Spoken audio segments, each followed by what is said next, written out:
કચ્છના યુવાનનું ખાખી પહેરવાનું સપનું અધૂરું રહ્યું.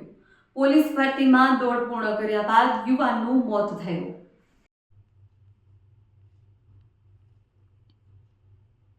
ગુજરાત રાજ્યમાં ચાલી રહેલી પોલીસ ભરતી પ્રક્રિયા વચ્ચે ભરૂચથી એક હૃદયદ્રાવક સમાચાર સામે આવ્યા છે.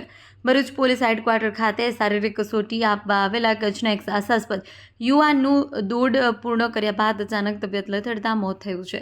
ઘટનાને પગલે ભરતી કેન્દ્ર પર શોકનું મોજું ફરી વળ્યું છે.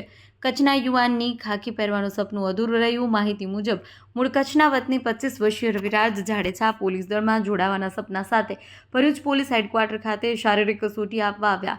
રવિરાજે ઉત્સાહપૂર્વક નિર્ધારિત દોડ પૂર્ણ કરી. જોકે દોડ પૂરી થવાની સાથે જ તેણે ગભરામણ થવા લાગી અને તેઓ અચાનક બેભાન થઈ ઢળી પડ્યા. ગભરામણ થતાં બેભાન થઈ ઢળી પડ્યો. મેદાન પર હાજર તબીબ ટીમ પોલીસ તંત્ર દ્વારા તાત્કાલિક પ્રાથમિક સારવાર આપી રવિરાજને ભરૂચ સિવિલ હોસ્પિટલ ખાતે ખસેડવામાં આવ્યા હતા. ત્યાં તેમની ગંભીર સ્થિતિને જોતા વધુ સારવાર અર્થે ખાનગી હોસ્પિટલમાં રેફર કરવામાં આવ્યા. તબીબોના અથાગ પ્રયત્નો છતાં રવિરાજને બચાવી શકાયો નહોતો. સારવાર દરમિયાન તેણે દમ તોડ્યો.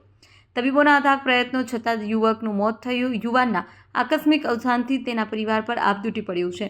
ખાખી વર્દી પહેરી દેશ સેવા કરવાની ઈચ્છા રાખનાર રવિરાજનું મોત થતાં સાથી ઉમેદવારોમાં પણ ભારે ગમગીની છવાઈ ગઈ હતી.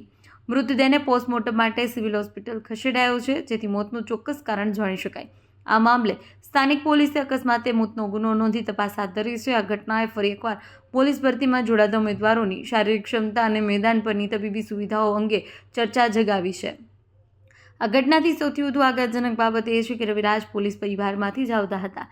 રવિરાજના પિતા મહેન્દ્રસિંહ વડોદરા એસઆરપી ગ્રુપમાં એએસઆઈ તરીકે ફરજ બજાવી રહ્યા છે.